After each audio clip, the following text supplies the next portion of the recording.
Hello guys, এই দেখো finally 3 দিন ধরে রথ বানিয়েছি।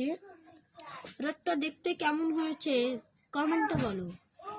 তাছাড়াও এটা আমি রথের দিন পূজা করব এবং টানবো। তোমরা কমেন্টে নিজেই বলে দাও রথটা কেমন হয়েছে। দেখো যেমন বলরাম, সুভদ্রা, জগন্নাথ, আর পুরা কাগজের তৈরি এটা।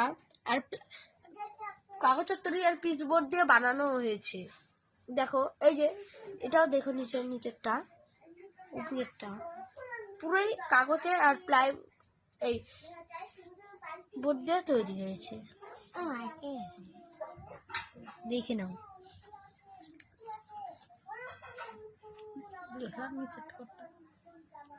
দেখো মানে একদম খুব ভালো আমার কাছে লেগেছে। তো আর তোমাদের কাছে কেমন লেগেছে বলে দাও।